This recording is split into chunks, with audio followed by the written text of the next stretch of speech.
know my name. Diamonds in my teeth, I got a lot of shine. Running up the number, that's a lot of crime. Try to take it from me, must be out your mind. Big time, lot of slime. Smoky in the air, that's a lot of prime. Pockets running over with the dollar sign. Try to take it from me, yeah.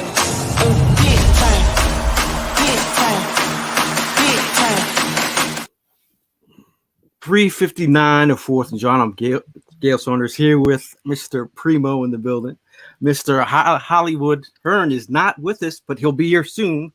We got Hollis Thomas in the building, and we have our guy Vince from Philly Sports Trips. So we got an interesting show. We're going to really just talk about some of the games that are coming up this season. Some weekly topics for this Eagles weekly update. But we're happy to be here. You know, it's off season. It's time for to regroup, get your bearings straight, figure out what you can do for the season, figure out what games you're going to. We're here to help you with that today. So how you guys doing today? Feeling great, man. Feeling great. You know, I mean, it was another exciting Eagles Autism Challenge that we were able to participate with. It was a wet one, but you know, I mean, we definitely got. Yeah, coming from the guy who was staying inside the trailer the whole time. But yeah, no, it was a great event, man. All four great calls. Got to catch up with quite a bit of Eagles family. You know, the kids, the people that were definitely involved in the Eagle Autism Challenge all the way through. Yeah, we were there for the crack of dawn all the way to the event ended. I'm pretty sure Jeff Lurie had made the call to go ahead and try to speed this thing up due to the weather and everything. But usually that thing lasts to about 2-3 o'clock in the afternoon. But we ended up cutting it short to like about 11 a.m. Which was, I'm not complaining, you know what I mean? Like I said, it was a wet day, and the quicker we were able to get out of there, get home, to get dry and all that stuff, I was all for it. But at the end of the day, it was just a great time to be able to hang out with you guys and, you know what I mean, be at the link and take it all in. So, you know what I mean? I can't complain. Other than that, everything went well. Well, I had a tremendous time. I got there, I got to see the band, and as the rain started pouring, I pulled myself into this. They had a small bar, and it seemed like it was just built for me. If you go to my Instagram page, you'll see that I was cleverly placed in a cool, dry place with drinks on tap, saying hi, saying hello to the fans, and talking to some of the kids. What's up, Sean? There's a buddy of mine named Sean. He was there.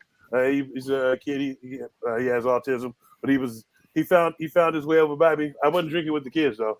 They were just there. I wasn't handing out any liquor.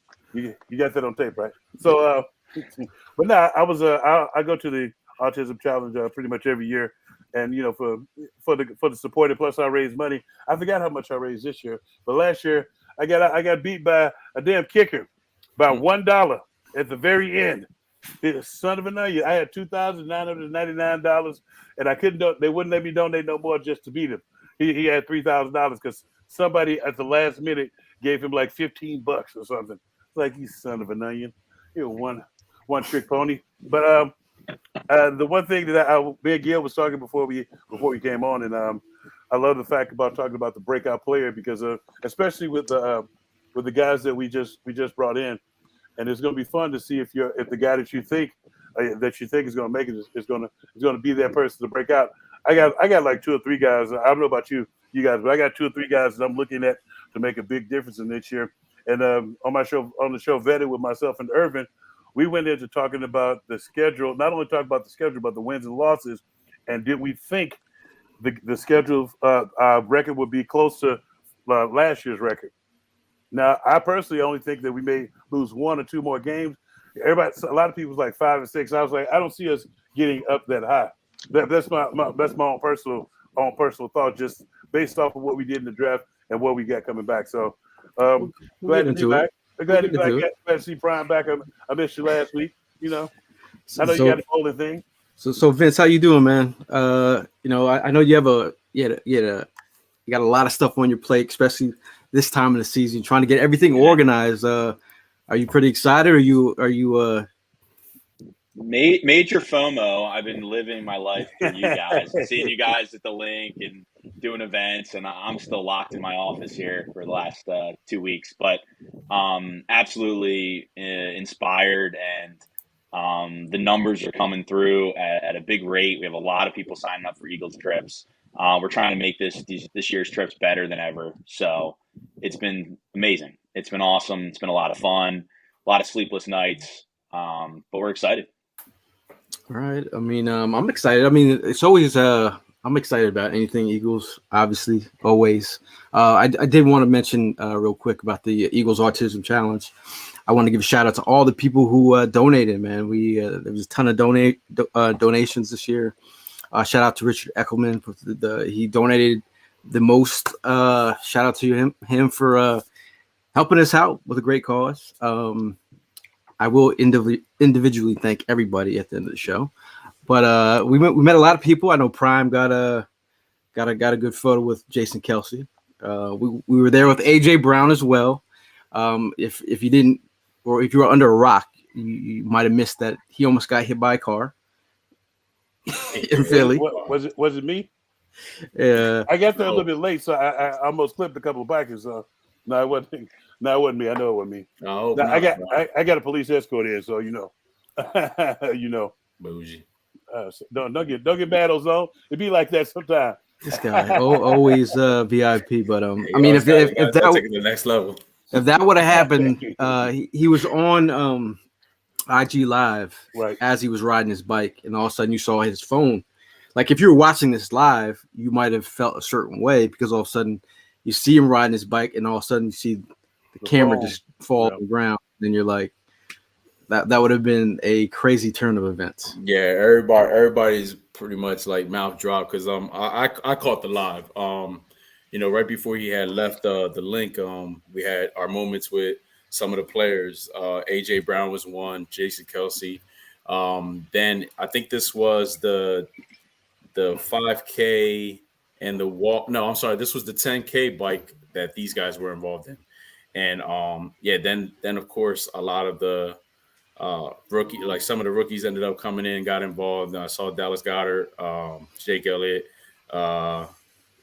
Tay was in there. Who else was in there? I think we saw a couple other players. I can't remember the names and everything, but I mean it was quite a bit. It was a good turnout. And then I had a moment where I had asked AJ if I could have his autograph, and he asked me to toss the ball. So I ended up tossing the ball and the marker over to him, and everybody was pretty much screaming like, always open. The man makes a hell of a catch catching the ball, hell of a catch catching the marker. So, he always had the fans going and everything. And then he ended up signing the football for me. So that was cool. And then after that, he got started. I'm going to say 5 minutes into the ride, he's already going live and complaining that he wants to go ahead and stop. He's tired. He's ready to throw the bike in the back of the truck. He's getting ready to call Uber to go back to the link. And then instantly, as we're watching, here comes the phone drop. And you hear somebody in the background like yelling out to the person. And it turns out that person had ate a stop sign. And almost clipped AJ. Now, he made it clear that, he didn't fall off the bike or anything. His just first reaction was to drop the phone, get out the way. And then when he picked up the phone, he went right back to where he left off. Like, man, I just almost got hit by a car, but here I am back on the bike. Everything's good. He made some jokes about it. A couple people were already starting to look for that person that almost clipped him, because that's how us Eagles fans are. But, thank God, he was good. Everything was good. Look what the cat dragged in. Evan all the way from Colorado. Just, this guy's jet setting. What's up? What's up, gentlemen? Long time no see. Vince, how you doing, bro? What's up, man? Good to see you. Vince is about to break out his homework. He's gonna teach us all what's going on this year with the Philly sports trips. I can't wait to hear about that. About that. We got some exciting stuff. So, what are you gonna say about your wedding? It was amazing. My wedding is still yet to be planned, still yet to meet anybody, but wow. Attendance of that wedding. It was a great time. Wow. Also went out to I was like 2.5 miles west of Denver, up in the mountains. My buddy lives at like over 10,000 feet. That was kind of wild. I'm not going to lie. The views are insane. It's easier to breathe down here. I will say that. That's a lot easier. And it's a lot harder to get drunk down here. But I apologize for my tardiness. I mean, it's kind of ironic that you bring up that's what the cat dragged in. Wow. That's the mess that I walked into that I had to clean up. You wanted to have a cat, bro. Let's set this up. Before he left, he told me that he was going to leave his cat, to themselves with a bowl of water and food. Food. I said that cat is going to rearrange your apartment. Is that what happened? She did a good job. I'm not gonna lie. But the issue was where I keep the litter box. It was just a pee catastrophe going on in there, and I wasn't about to let that marinate in my apartment. So she was taking her dominance, huh? Yeah, exactly. Now let's get into it, man. Vince, I know week one. I've heard rumors that the week one game.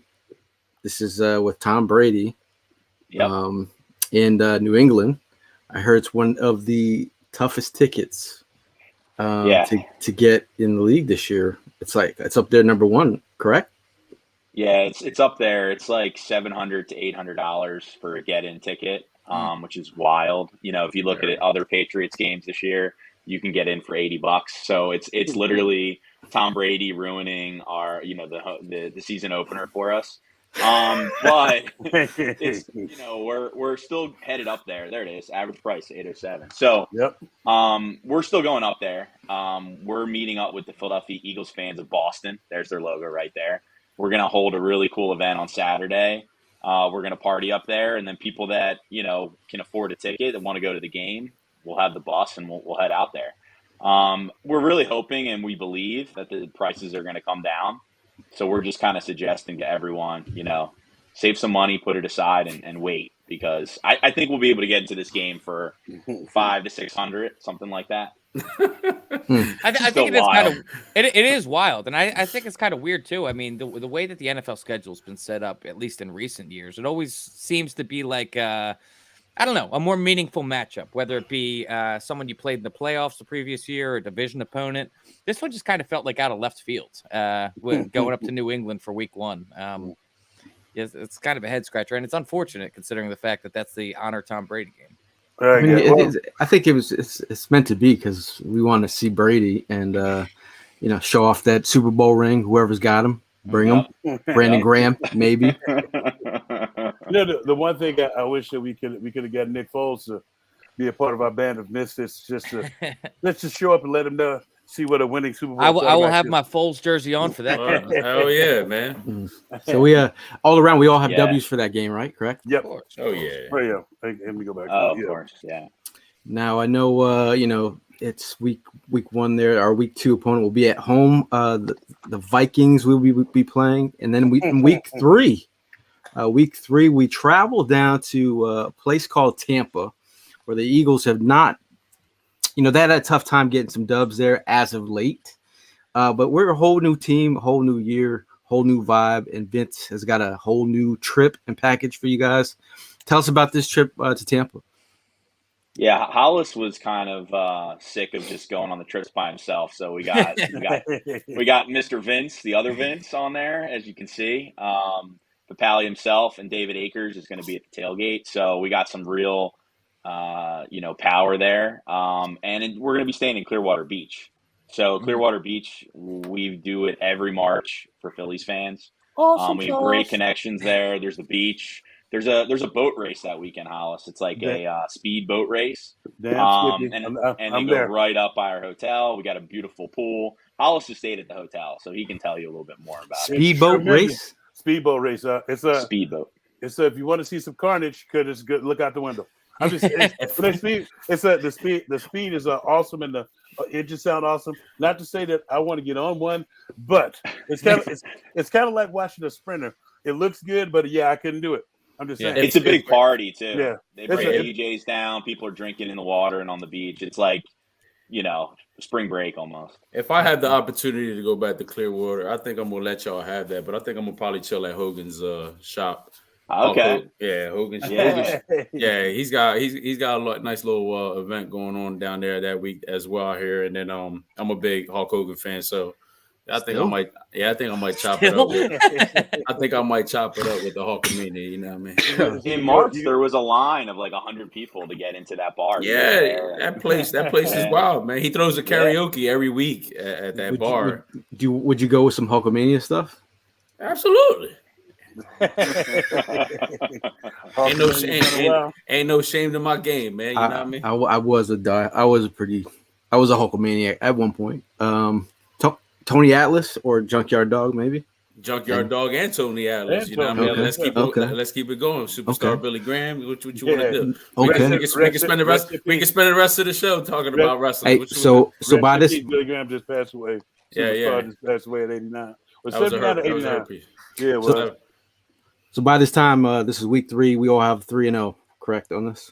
Correct. Oh yeah. Correct, Mundo. You are running through this pretty fast, but go ahead. Well, yeah, we're trying. We're trying. Well, week 4. Week 4 is a trip down to a familiar place. It's not a trip. It's home. It's home. The link. They come here. Don't worry, Gail. I did the same thing. Yeah, familiar place, home. You don't let me finish. Hey, good segue. Good segue. a home game. That's a dub, correct? 4-0. Yep. Duh. Yeah. Okay, and then it gets really gets Hollywood on us, not Hollywood Hearn, but we're talking L.A. This is a big time trip for you, Vince. You know, whenever the East goes to West, it's a whole big vibe. So tell us about this one. This is kind of crazy. Yeah, we're really excited for LA.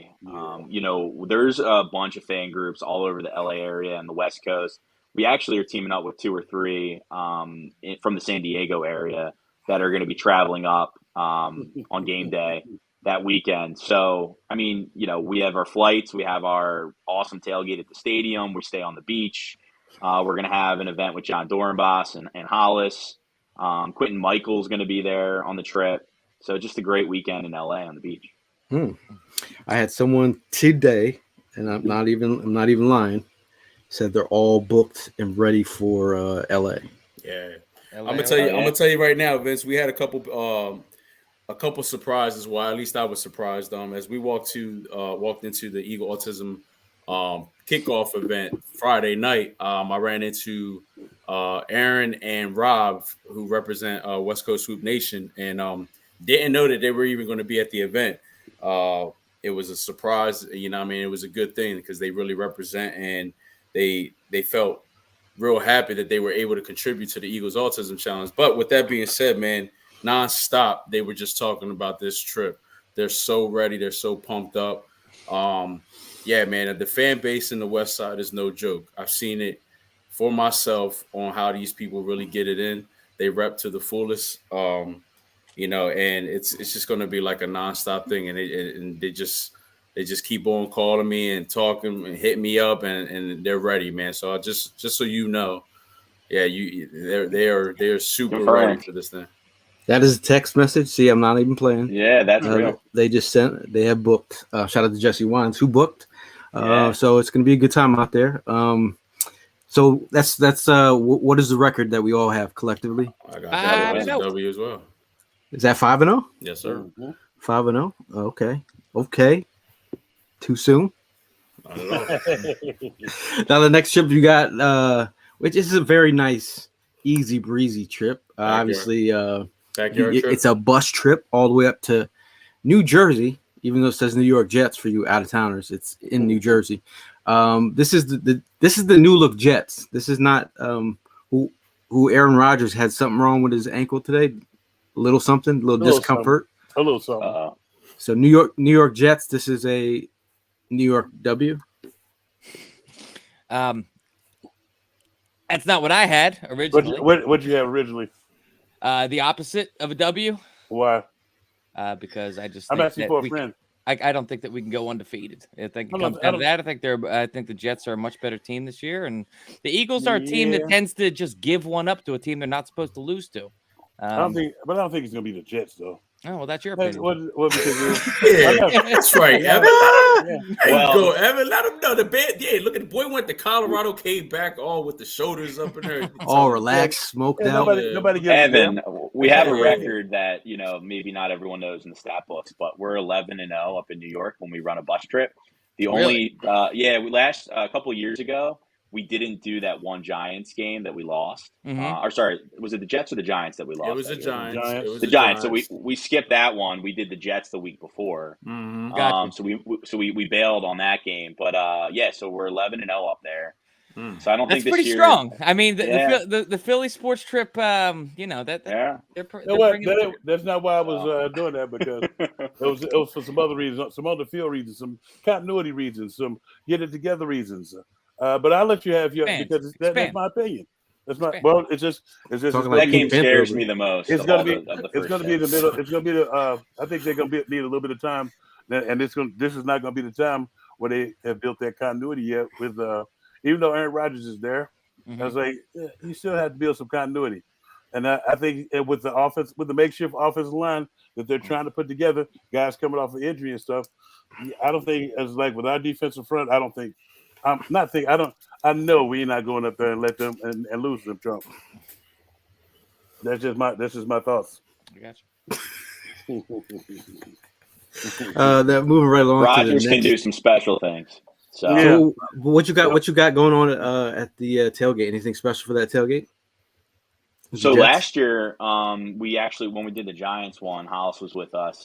We did like same thing that you guys saw in Washington. We had the VIP cigar bar. Yeah. We have a really cool private lot up there. It's right around the corner from the indoor mall, which has the indoor walkway to the stadium. Yeah. The water park. The water park, yeah. We did not have the tailgate at the water park. That would have been cool. But yeah, just like great food as usual. You guys know Cavs menu. We'll have DJ Nick up there, VIP cigar bar. It was the best tailgate we've had up there. I mean, the bus lot is great. We've done that for 5-6 years, but you can't get in there early enough. They move you around. So we just, we learned from Washington. When you can have your own lot. Yeah, and you have that time, you can make something really special, and that's what we did last year. And last year, to let you know how cool it still was, it was raining and everybody still had a tremendous time. And it's like normally when it rains, things go into the crapper, and it's just like man, you feel cold and stuff. But everybody was warm and filling up a lot of tents. Foods. A couple of girls took their shirts off. Sorry, that was when y'all went inside. Is that an extended package or something? That was during the game. That was during the game. After dark.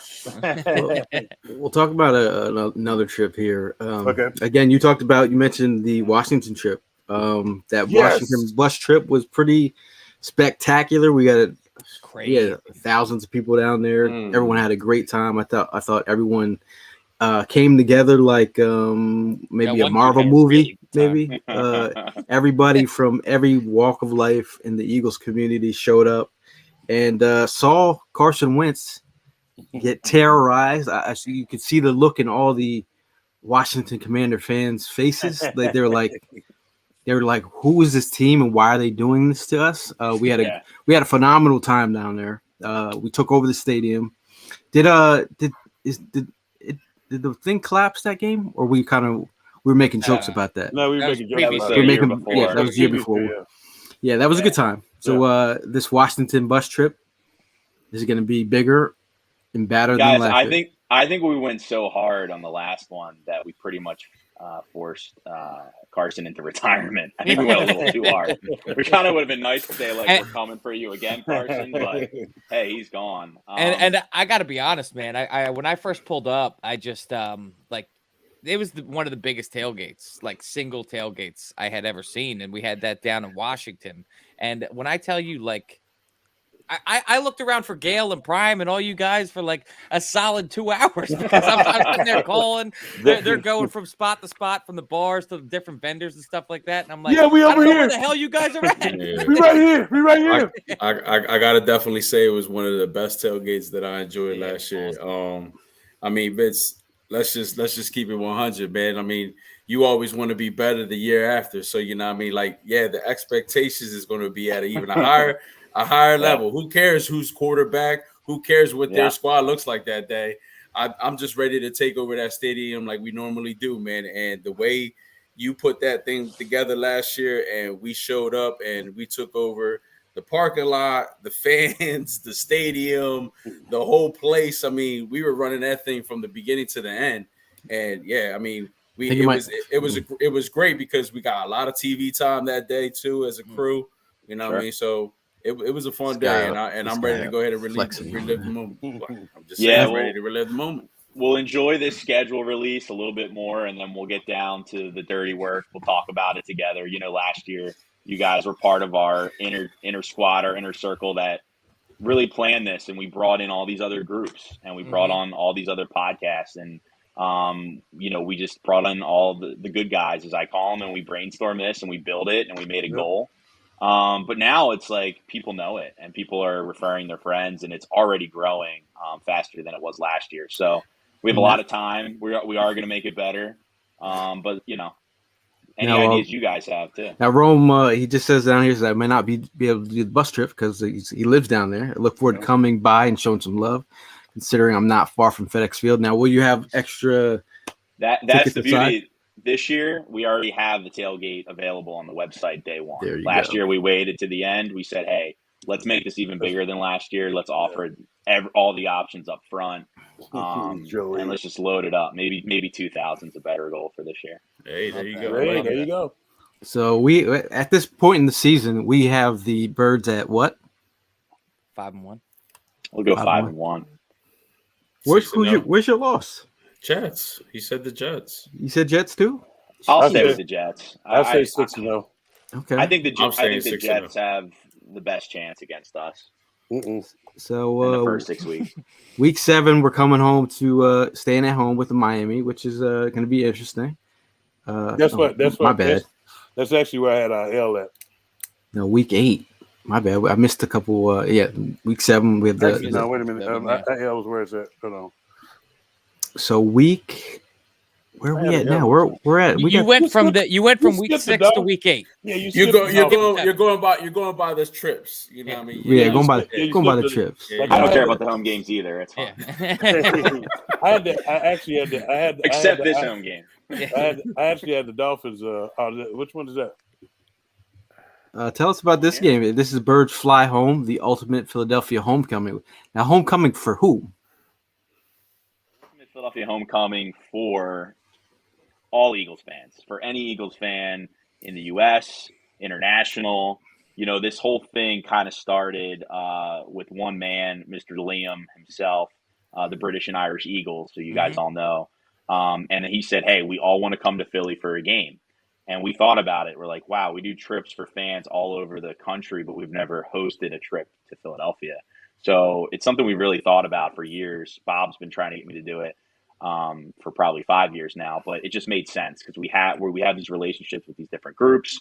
We're partnered with the group in Boston, the group in Tampa this year, the group in Seattle, the groups on the West Coast. So it's for any Eagles fan that just wants to come home, and it just happens to be Dallas week, which is just perfect. And I think one of the beauties of this really is that, like, I mean, I'm sure, like, you being a local guy, being a Philly guy, you know this area. And, like, when you are going and you're looking for things for the group to do in other cities, like, you're not as well versed in the other cities as you are here. But, like, sure, to be able to come, like, bring everybody in and then give them a true Philadelphia experience, whether you live in Ireland, whether you live in England, and just give them that authentic Philly feel. That'll be awesome. I could just imagine the baked beans are going to be flying off the shelves for all the English breakfast. The hotel does include breakfast. It won't be an English breakfast, but you know, thank God, they're nasty. But you guys are all included in this, so we're gonna plan events from when people arrive on Thursday to when they leave on Monday. We're going to do a stadium tour once the other team schedule comes out. Maybe we'll do a hockey game or a basketball game. Nice. Doing hockey? Hopefully the Phillies are in the World Series that weekend. We'll see. Everyone does hockey here? I do. Yeah, we're good. We do some hockey. I'm really trying to do some union. Someone hook me up. That's so what are you guys doing Saturday? The Union are playing at Citi Field. See, look at him. Look at him. He's saying, oh, I really want to do some union. Then you give him the option. He's like, Yeah. I don't really know if I Oh, want I'm to do busy some that union. day. Any other day. I always just just like saying it. I don't really plan much, but I'm thinking of my schedule virtually. But you But, know what you made me think virtually? of? They just announced too today that the Flyers will be playing at Citi Field in February outside. Ooh. So Up in New York? when we run that trip up in New York, so when we run that trip, we can say that we've done baseball, soccer, and hockey trips to Citi Field. Wow, That's cool. That's cool. That's cool. pretty cool. I'm in for the hockey. You're there for everything, dude. Yeah. You're in, dude. Yeah, I'm in. You I'm didn't in like somewhere. You didn't get the contract by email yet, dude. I got something. I've yet to check my emails. This guy everywhere I go, this guy is somewhere sipping on private stock and having a gay old time. Speaking of good times, this is probably one of the biggest trips of any fan base in the entire NFL as the Eagles head to Kansas City. Damn Skippy to whoop that ass in Kansas City. The rematch game. This is a big deal. This is a big game. I told my girl that she's running the Philadelphia Marathon, and then she said, "Oh, you're going to be there at the finish line, right?" And I said, "Probably not." I said, I might be in Kansas City. I don't know. So Vince, not only are you getting me in trouble, but you're getting the Kansas City Chiefs fans in trouble. It's all how you word it, and like I was able to convince my family that going to the draft with Hollis was a work trip. So it's all how you word it. But it was because we prepped for this a lot. We did a lot of work. We checked out multiple bars, restaurants, hotels, and barbecue, and a lot of barbecue. But our tailgate, we got the best tailgate company out there putting it on for us. We're gonna have 3 barbecue joints. Hollis is going to be one of the surprise taste testers. Taste testers. Is there going to be any inventory We're going to need 3 left? judges. We got extra. We got extra. We finish through this, but the big question that everyone is wondering, including myself, is where's Sports and Jawn coming this year? Because that's a big deal. Because that kind of like there's so many good ones, but that might tip the scale. I got to tell you, got at least KC is at the top of my list, Vince. Okay. That's one that like. Which one? KC, man. KC. Okay. Yeah, because first of all, we have a tour. We're gonna have a tour as well of the World War I Museum. Oh hell yeah! I know you down. I'm in. No Prime is down. I'm a history man. Always down. World War I Museum. Yeah, I didn't get to see it because it's where they was holding the draft. I'm a historian, so I never knew that there was a World War I museum. When they brought me over to Scotland, I got to see the Titanic Museum. Now, I don't know what they have a museum for the Titanic for, but I got a little history knowledge that I just learned back in Colorado for you. Hollis. Guess what howitzers are used for nowadays? What's that? To start avalanches up in the mountains. They're straight up shooting howitzers over in Colorado, bro. It's crazy. Should we start calling you Colorado Hearn now? I'm thinking about it. I think I might move out. That.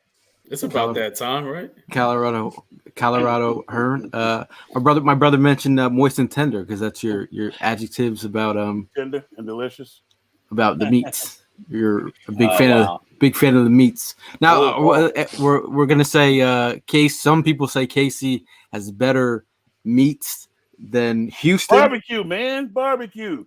Or Alabama. You just down south. There's North Carolina. There's St. Louis style barbecue, Kansas City style barbecue, and just the South in general.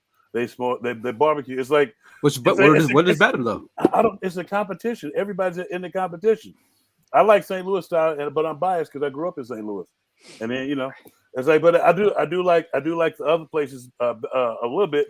But the one thing I feel like St. Louis has over them is they found the cutting edge between seasoned well. And like the other places, they go for the heat.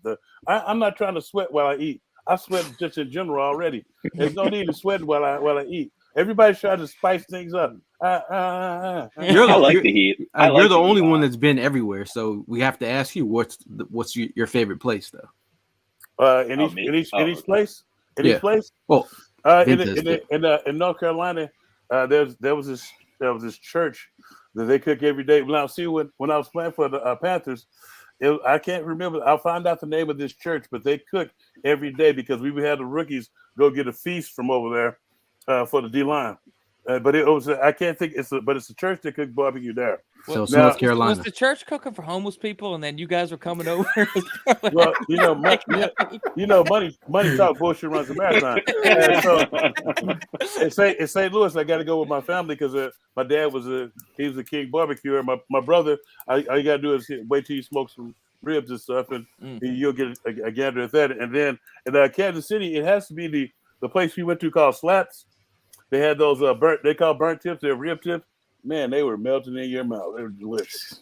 I'm looking forward to having a heart attack in KC. Primo, what state is KC in? Go. It depends, though. Yeah, there's two. Yeah, there's two. The one that we're going to. Well, yeah, but that's kind of a catch-22 because if you cross one street, cross the line. Yeah, we crossed the line. We went to Kansas. Did you?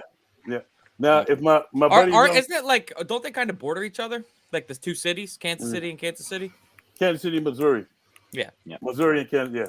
It's like the funniest thing, though, is I have to mention my boy All Day and him and Bun B down in Houston. They came to some barbecue. Now, Bun B won the best burger contest down in Houston. I don't know if y'all, but they do it big down in Houston. So I've heard that about Texas and New Orleans. I'd have to say, for me, I'd have to say Bama is on my list right now. It's As up far as there. one of your favorite places you've been? For barbecue. For barbecue. I'm still sweating out the barbecue. Yeah, see, I don't want to sweat. I don't need that. Houston has great barbecue. Austin, and Dallas. So all three Texas spots for me were the top. I know. God. Speaking of Dallas, you had to mention it. There it is. The Birds Ultimate Dallas trip, December 8th through 11th. This is a game that still trying to figure out when is the perfect time for me to go to Dallas. I don't know if that's ever a time, but I know Prime is all talking about Dallas. Trying to figure it out, man. Yeah, this is a decent time of year to go. I mean, last year was Christmas Eve, and I didn't want a divorce, so I didn't go. That makes two of us. This year, it's right around the Christmas holiday, but you got a couple weeks. So the important thing to see here is that we stay in Fort Worth. I think that's the game changer. We've actually done all of the options. We've stayed downtown in Dallas. Yeah. You want to see where JFK was shot, and you want to see like a couple things. It's cool, but there's not a lot to do. Like there's that museum, and that's it. By the stadium is like if you wanted to stay outside Xfinity Live for 3 days, because that's what Texas Live is, a bigger version of Xfinity Live. So it's a lot of just drinking and being at a stadium for 3 days. So this is like the happy medium. Fort Worth's a great town. Talk about food, awesome food, great barbecue, great Mexican. A lot of bars, just college town. It's a college town. So we're going to do a lot down there. That's an underrated trip. People are like Tampa, LA, the beach, KC, the rematch. I think Dallas is like maybe third or fourth this year. I think it's one of those sleeper ones for people every year because we go there every single year. Everybody in the back of their mind is like, I can go some other time, but like you got to do it eventually. You got to get down there. I've been to Dallas once, and it's a great time. I mean, I say great time. It was a great time. I did. I mean, it was a great time. Jersey on right now? No, I'm just saying it was a great time because as soon as I got off the plane, I started talking shit. I kept talking shit everywhere I went. In the restaurants. I didn't. You don't take off Eagles gear. You wear. Yeah, I wore my Eagles gear every single day I was there. So that's why it was a great time because I was able to be me there, and I wasn't going to change for nobody. So, you know what I mean? And then I ended up doing the tour for my brother, surprising him on that Saturday. And I disrespected the hell out of that stadium, which I'm looking forward to doing again this year. All right. So that's why it's a great time to me. They do have good steak over there. I'm going to tell you that right now.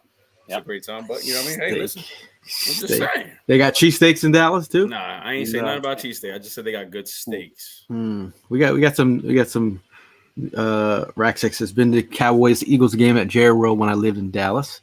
Okay. We do have some news about Jerry Jones. We'll be bringing up later. We'll bring it up. Just teasing it. So is he building a Death Star? Okay. Nah, he said something about fans, but I'll let y'all know soon. Oh, wow. Now this is the trip. I think I'm kind of. I don't know, man. Oh, yeah, baby. I want to be sleepless in Seattle. Look, who player featured? There he is, Hollis Thomas.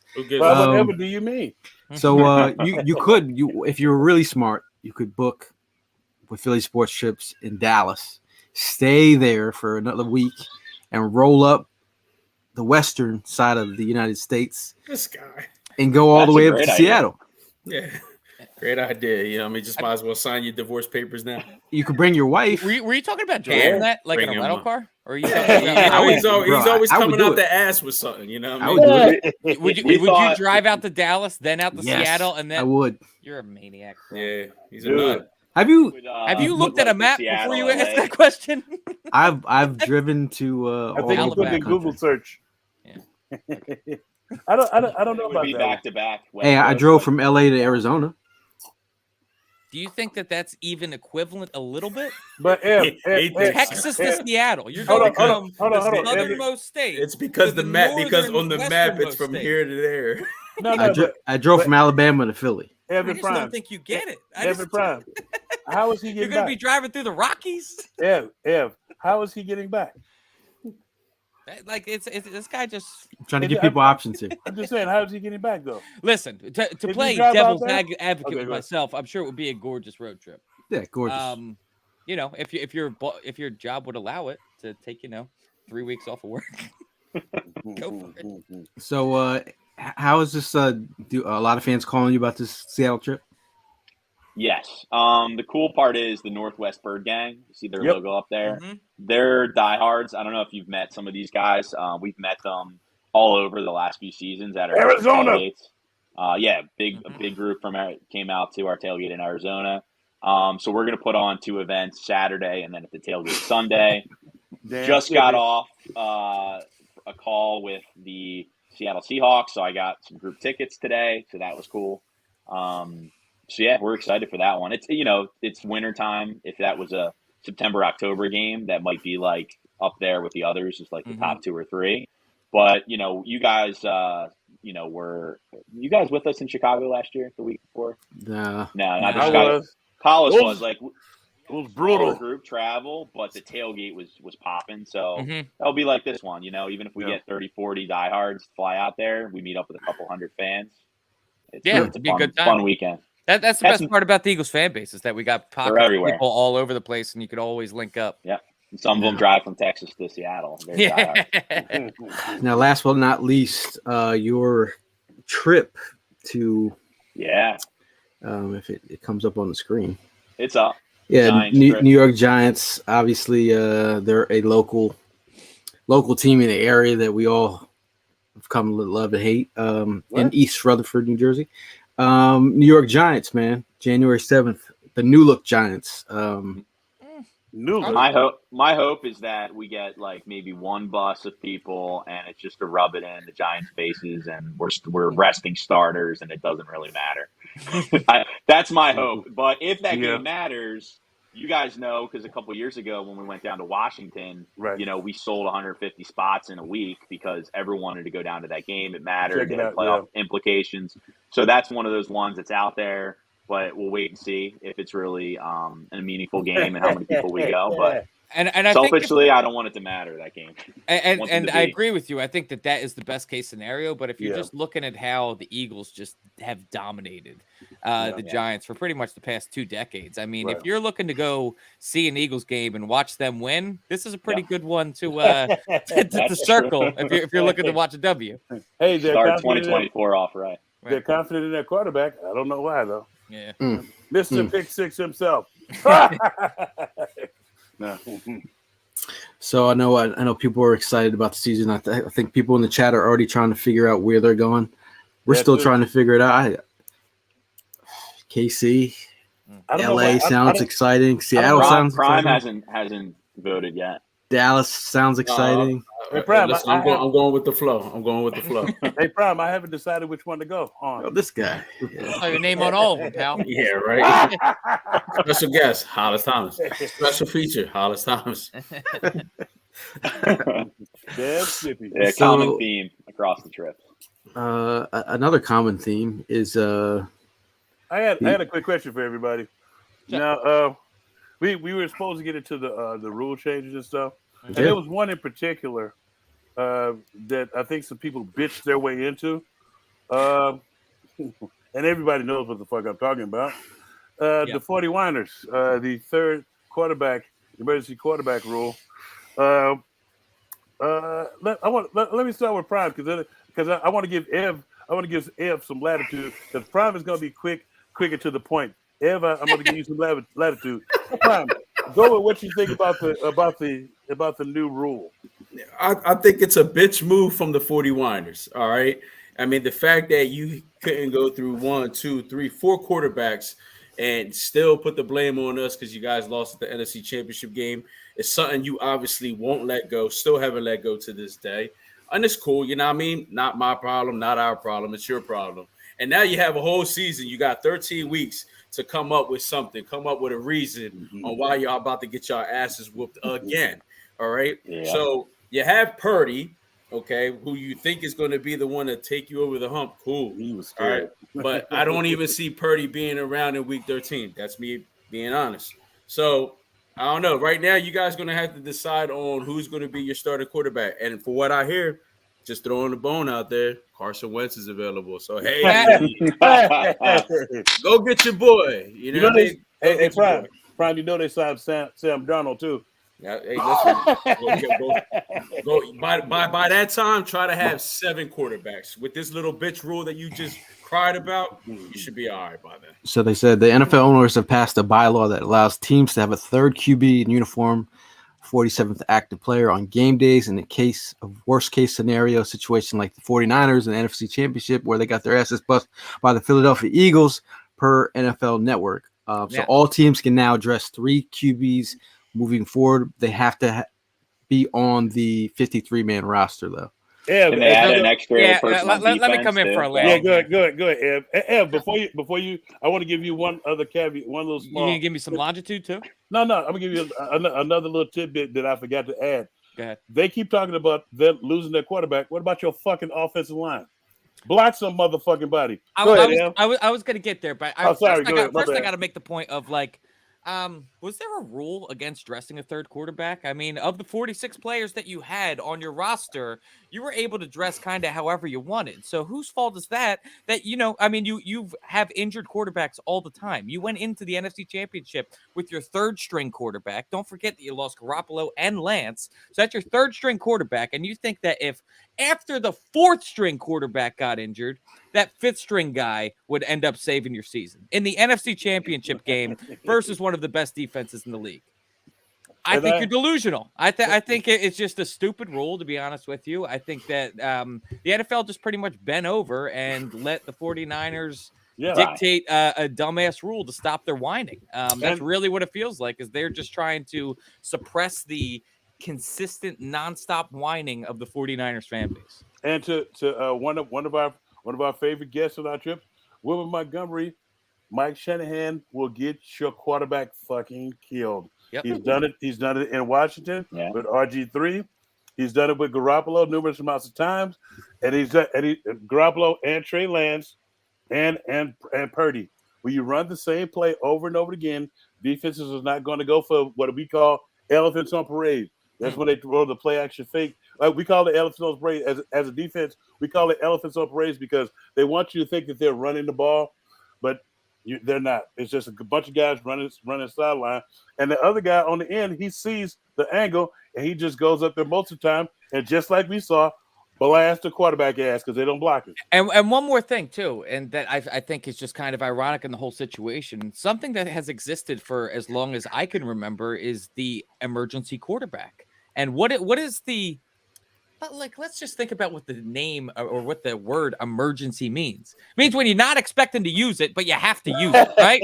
So that's what an emergency is. And so if your choice is between a QB5 and an emergency quarterback in CMC, I understand why you don't want to risk a franchise player in CMC getting hurt. But listen, man, you want to win a game, you got to do what you got to do, man. And the thing is that this rule's been around before. They just kind of got rid of it. So now the fact of the matter is that when our Eagles were in the playoffs and I had the best seats in my entire life to ever watch the Eagles game. And I'm sitting at the 45-yard line, first row. I'm like, this is going to be amazing.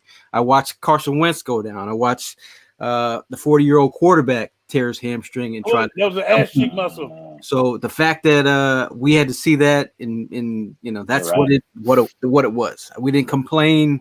We didn't whine. We just said, it was a cheap shot. You got hit in the back head.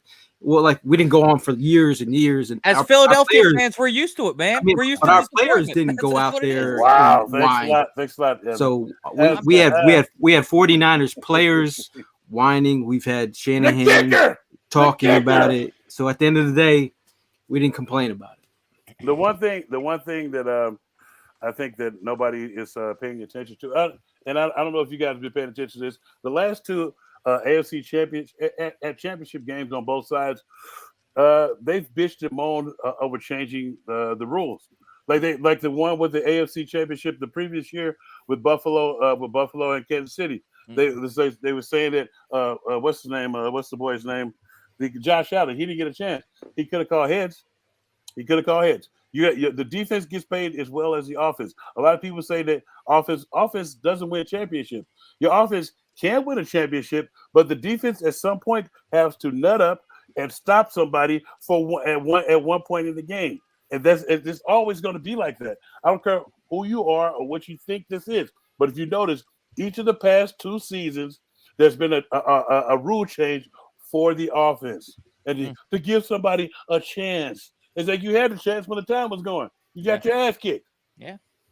Hey, they will get their chance on week 13. Is it? Who do you guys think is going to be the quarterback for that game? I don't. Ev, I don't even care because I hope we kick the shit out of them because fucking Kyle Shanahan, goofy ass. How the fuck are you a coach and you feeding into this bullshit?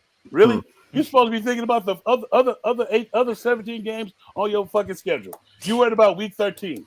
Really? Because you think we slighted you. You know who slighted you? Your fucking offensive line, because they didn't block no motherfucking body. They didn't protect your passer. I don't know why we keep making concessions for these overrated fucking losers.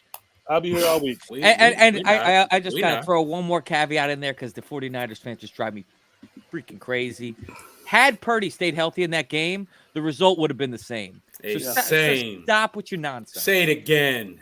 Would have been the exact same. Maybe you would have lost by, Yeah. Ev, I have one for you. Remember emergency quarterback? When I was playing, guess who our emergency quarterback was? It was Brian Mitchell. Yeah. And I remember that. Yeah. I remember that. Brian Mitchell played the quarterback at Louisiana Tech. I remember they were talking about Greg body bag game. Greg Ward has been ours. Yeah. But I was the emergency long snapper. And I was praying that shit never happened. That's an emergency right there. Because I know in the long snapping, I know what I used to do to the long snapper when I was lined up over him, and I was praying that I didn't get in that position. Yeah. But speaking of Kyle Shanahan, he had that quote we mentioned a couple weeks ago. I am glad we're not playing Philly week 1. I want to play them at a better time. I want to make sure our whole team is right there. We feel like we didn't get to do it last time, and I'm ready to go back again. Except on week 1. Delusion. Yeah, that's kind of. But you wouldn't be ready week 1. Cool. That's kind of. You're gonna lose your opener. All right. Yeah. So talk about other rules in place. New rules. Yeah. We have the NFL approved a new television rule that will allow for Sunday games to be flexed to Thursday night. I wonder why. They said NFL can flex Sunday games into Thursday nights from weeks 13 to 17 with at least 28 days notice. No team can play more than 2 Thursday night games in one season, nor can they be flexed into Thursday more than once per season. What do you guys think about this rule? This rule is definitely interesting, and especially in the fact where people are like planning for trips and that type of thing. That's got to be difficult when you're expecting to, play on Sunday and you play on Thursday or vice versa. I don't know, man. It's one of those things that I think we're just going to have to see how it plays out. I will say one of the rule changes that I saw that it was a real eye opener for me. And I'm not sure if all of the games have already been bid on at this point, but I saw that there's no exclusive rights to games for any of the networks, and that essentially networks are free to bid on games. And I think that will have massive implications as far as the salary cap is concerned, because when you have people bidding against each other for high, the highly anticipated televised games, those are going to go for higher margins than just the flat price that they were paying before. So I think that could really make the salary cap explode. And when you think about the deal we just signed with Jalen Hurts, perfect timing. Gail, you mind throwing up the schedule up real quick? Hold on. Oh, I was just going to throw this up real quick. On Thursday night, Flex issue Cowboys owner Jerry Jones agrees that the fan impact is an important issue, but also points out only 7% of NFL fans have ever been to a stadium.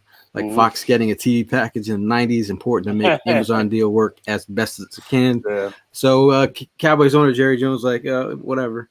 But you know what? The Thursday night, he said, "I'll let the Poors figure it out." The funny thing about Thursday night games is like, I don't know how many times you guys have looked in later in the season. The Thursday night games suck ass. Yeah. And you're like, yeah, well, fuck this. I'm not even going. Or you turned it on. You went. You just have it on in the background or whatever. Well, yeah. Well, you went through all the rigmarole of getting to the fucking Amazon Prime, and you get there and the score is 21 to fucking nothing already. Right. And you're like, come on, dude, really? And then you can't really turn the channel because you turn back because you're on Amazon, right? Exactly. Yeah, you're not on cable. Yeah. So it's one of those things where I think they're trying to get more competitive games there, which is cool to a certain extent. But hey, come on, man! When you make the schedule up, you should know better. Yeah. Well, I mean, let's hear from Vince. Vince, how much of an impact would that make with all the arrangements that you're making? Because as I'm looking at the two games that I was able to see when Gail pulled back up the schedule, you got 49ers.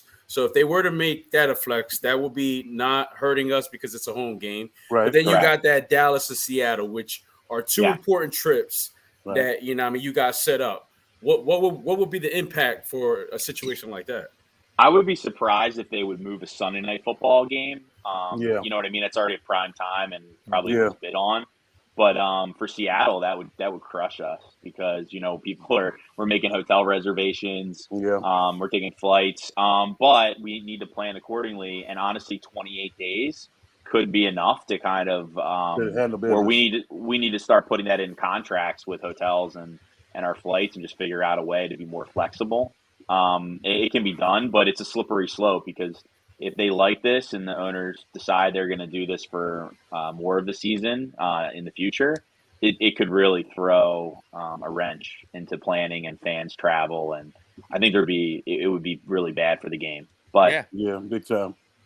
But we'll kind of see how it goes this year. But that Seattle game, let's say Seattle wins a lot more games than we originally thought, and they want to move it. We have to figure out how to do that. And for Jerry Jones to say what he said about, what was it, like only 7% of fans have only been in a stadium, does he not realize he's talking about his own people that spend thousands of dollars on contributing to the team, and you're just like, oh well, you know what, screw it, they'll figure it out. They'll say he's saying that maybe not the same fans are going to go to the game, but other fans will go. Right. It's completely careless, and it just they want the billions. They don't care about us. Right. Yeah, it's jacked up for him to say that, especially as old as he is. Nobody said they hope he kicks the bucket. So, no, sorry, we're still on. Deepest apologies. No, it's like, but when you hear somebody say that, and you be like, why are you still around? If you don't have any, if you don't have a heart for people who spend their hard-earned money to come and watch your game, to continue to make you richer. Do you guys watch Ted Lasso at all? Yes. I haven't. I've been told it's great. I heard it's pretty good. There's a recent episode, and it's all about something similar to this. It's about creating a super league, and someone stands up and says, this game is about the fans, and we can't change we can't box fans out. We can't screw up the game just for money, and that's the same. That was episode 3 of this past season. Yep, I just saw it. You're right. This guy, he's a TV aficionado. If you want to pick somebody, phone a friend for any TV thing related or movie, call Jerry Prime. Jones needs to watch that episode because Now another rule change in the books. The NFL adjusts the fair catch rule for kickoffs and safeties.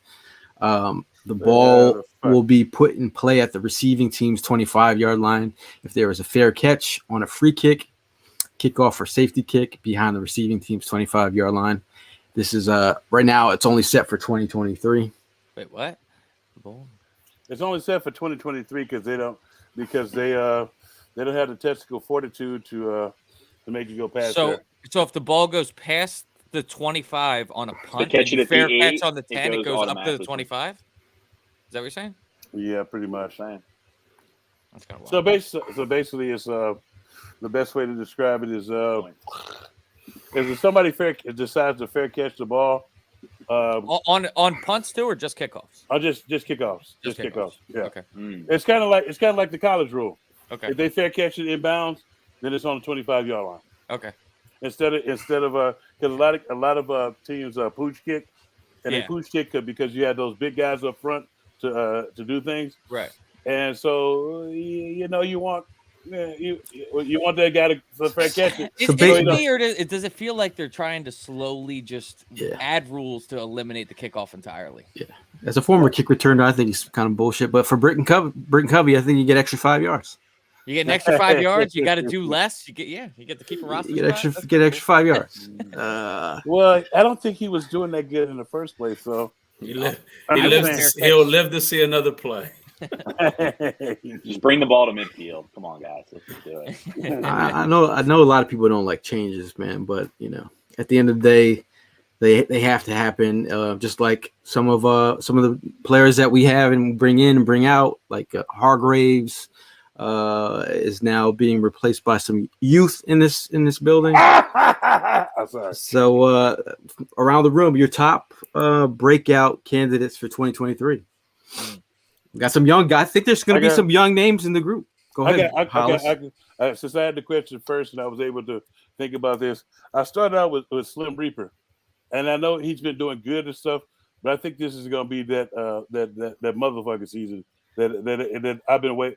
He's been doing great and he's consistent, but this is gonna be that season where he just puts motherfuckers on notice. So it's more than a breakout. That would be it's a little bit more than a breakout. It's a kick you in your teeth out.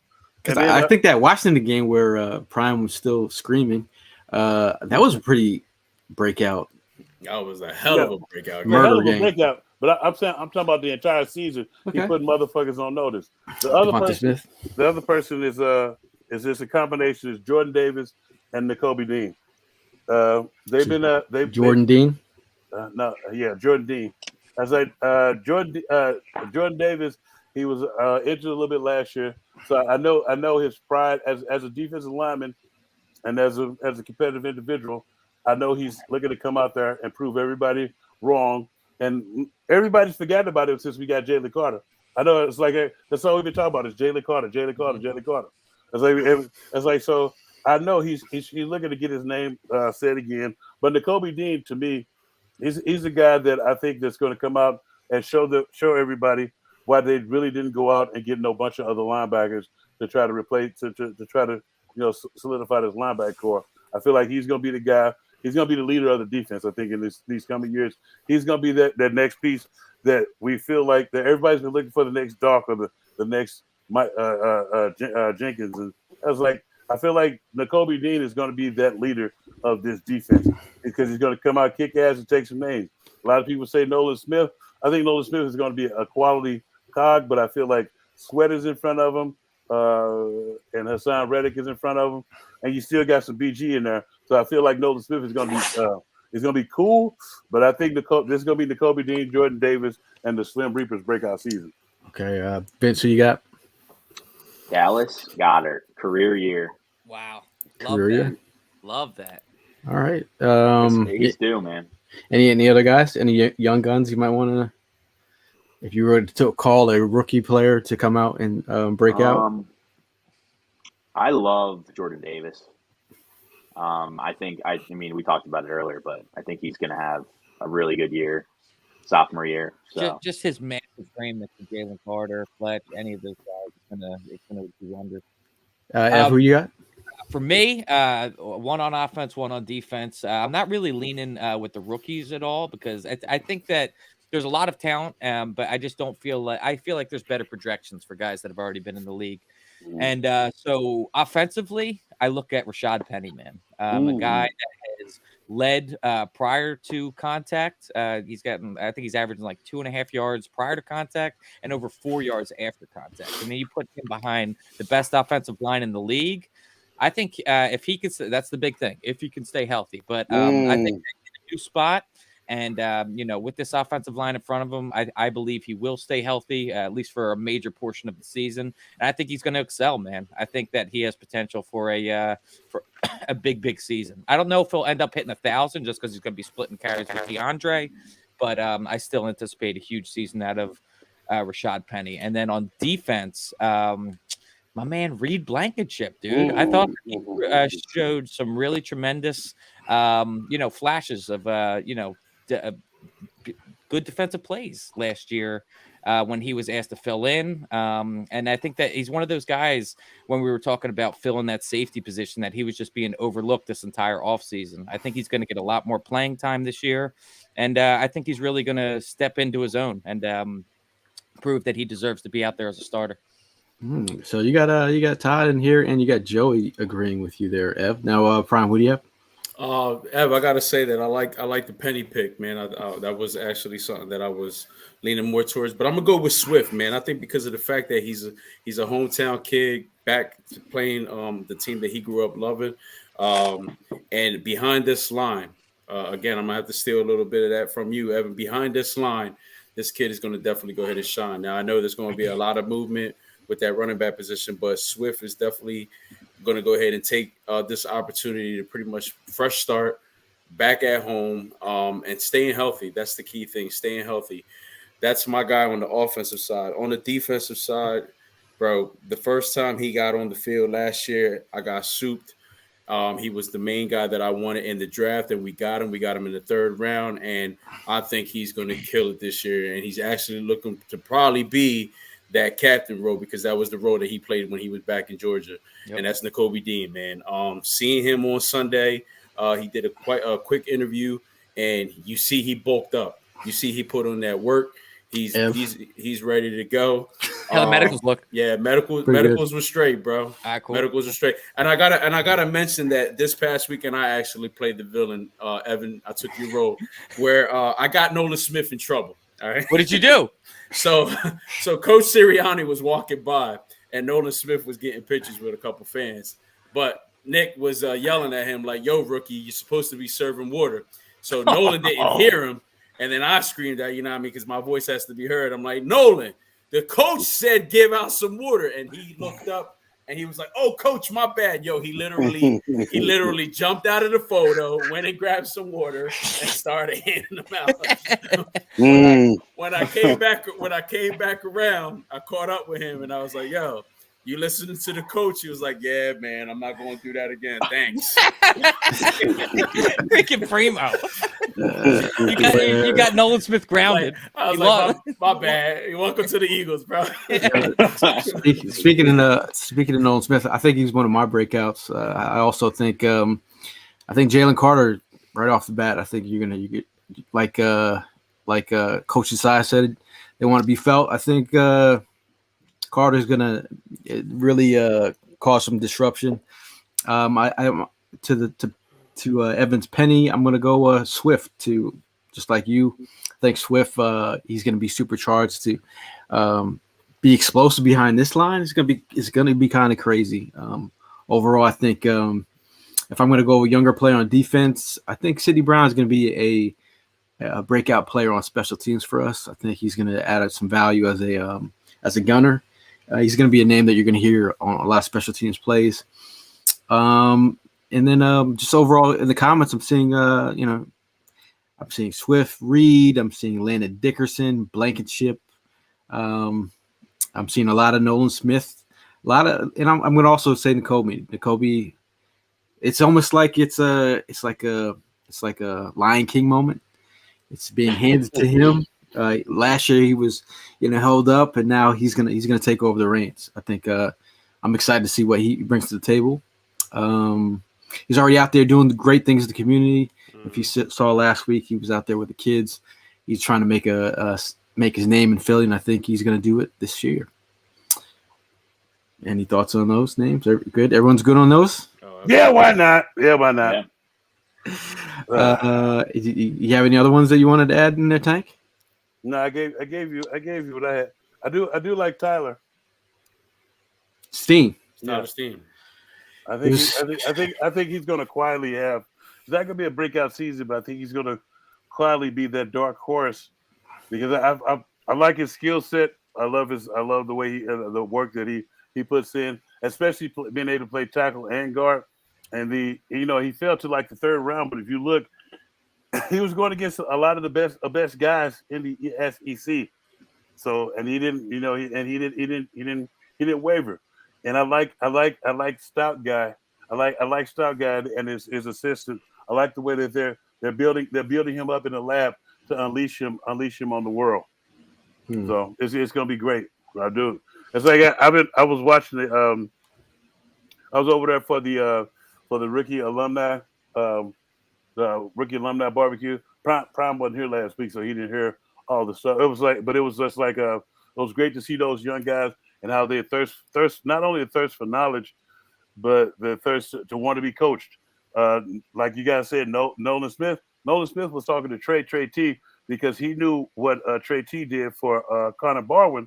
When Connor Barwin went to those 2 back-to-back Pro Bowls, a lot of people don't know that Trey T was breaking down each of the tackles each week, offensive tackles each week, and giving Connor Barwin tips on how to beat them to get the sacks in which he got. And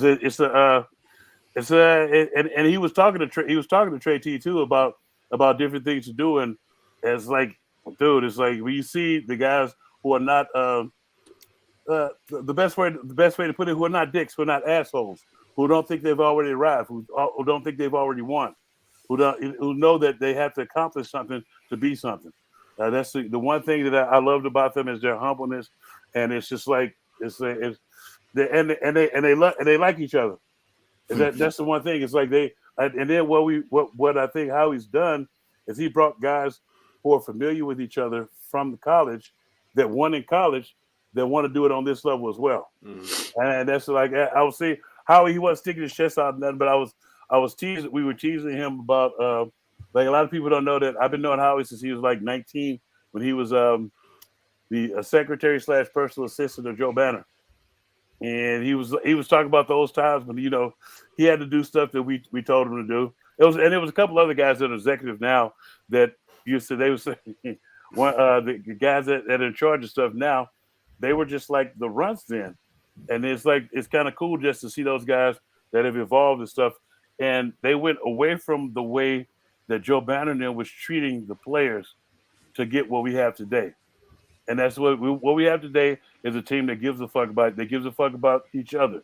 It gives a fuck about winning and the fans. But you also have the people up here where it's not us versus them. Because it's like you can't do that. It's like you're not going to win like that. The coaches, the players can't be mad at the coach because he says he can't do anything about your contract, and he's the fucking assistant GM or the GM and he's in charge. So I think they got a nice balance, and they started doing better at picking players and stuff. So we see where this motherfucker go. Now, Joey says, does Steen start by the end of training camp? I think he's got an opportunity to compete. I was listening to Jason Kelsey talk about Cam, and he said Cam would have started last year if he was on another team. Yeah, he was that good. But now right guard, I think he has an opportunity to compete. No, and I think Steve. Can I finish? I think he has an opportunity to compete, and I think may the best man win. And when you look at the size of the player, like Steen looks like a guard. And that's what I was going to say. I love Cam because Cam, he would have started on any other team, but we need him to be the predecessor to Jason Kelsey. So I don't want to get into his head him kicking over to play guard because he's not a guard. It's like the center is pretty much the right hand of the quarterback.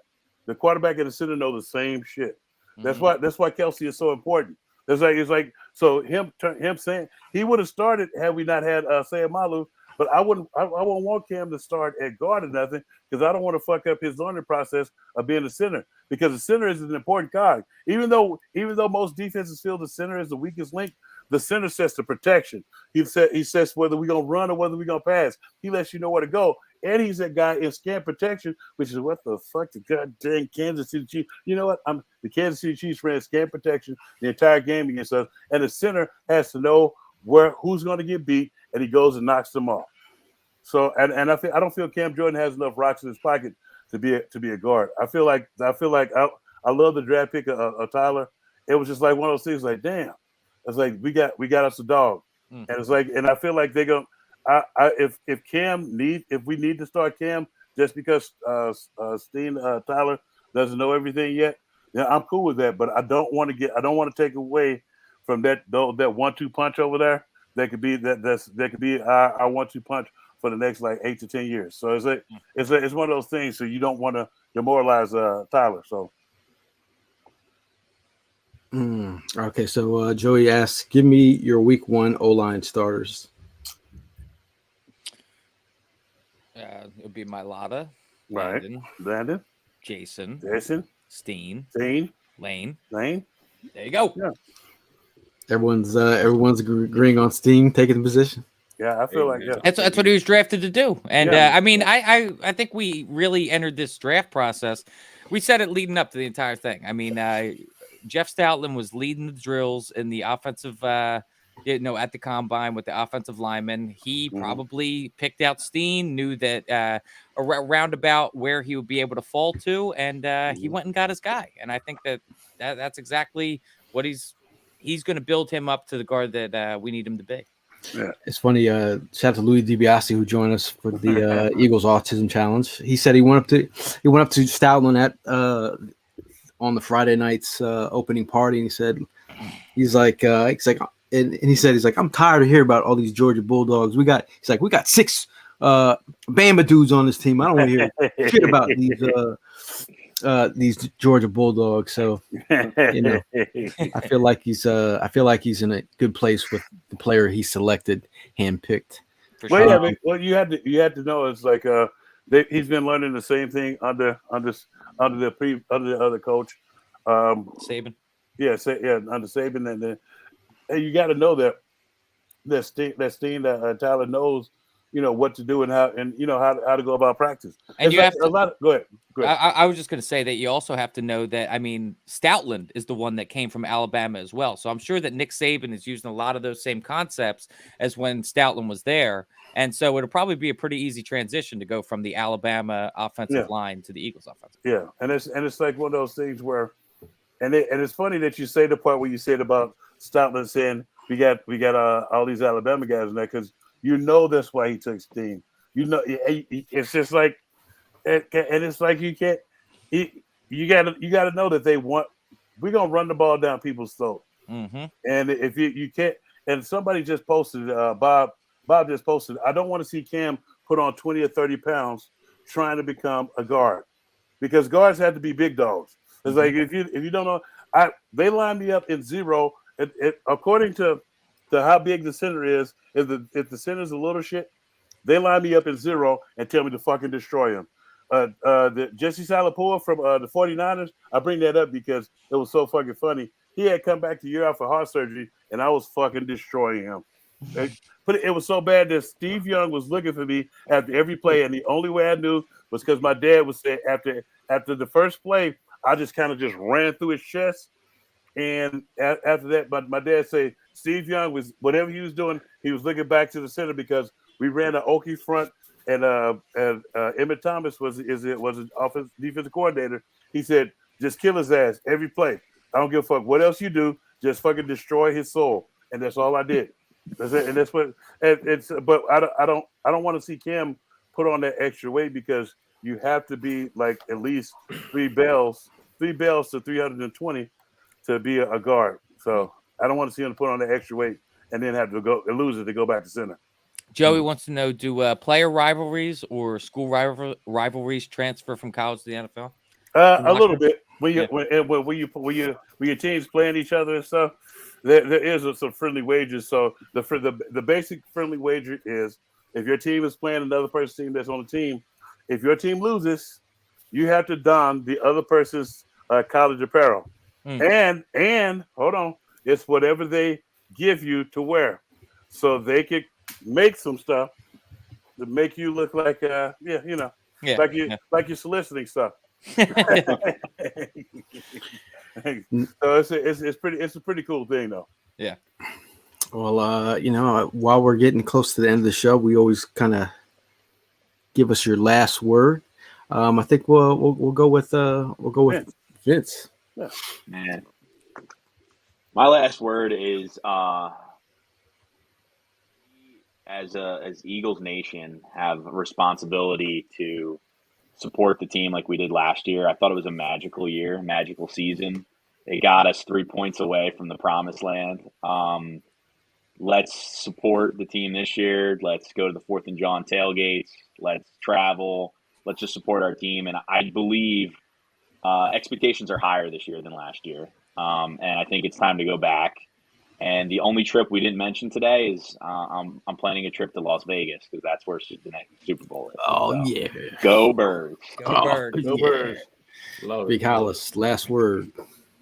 As I embark on this season, and obviously I do vet it with Urban Fryer. It's actually Thursday from 5 to 6. A shameless plug. Philly Sports Shirts. I gave Prime. What were you, Ev? I gave Prime and Gil their t-shirts. I was in Colorado. I knew that. I was just fucking with you.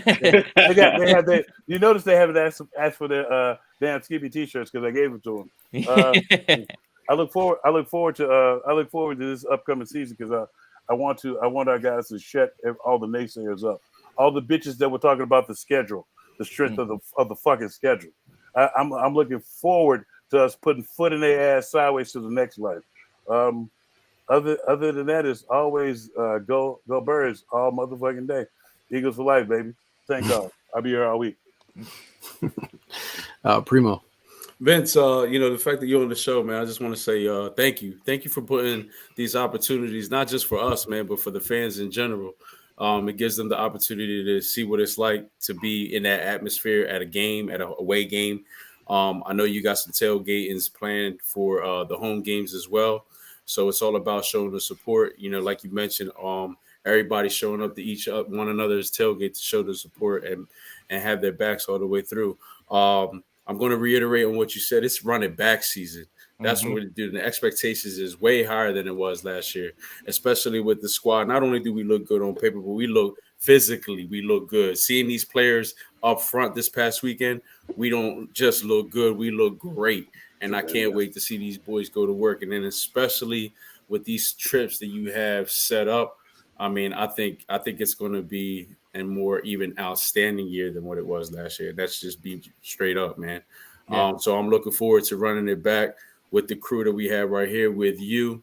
Again, just want to thank you for giving us all the opportunity. If you guys get a chance, go on phillysports.com, check out all the trips, check out all the packages that Vince has put together. I mean, this is some hard work that he does behind the doors to go ahead and make this happen for us.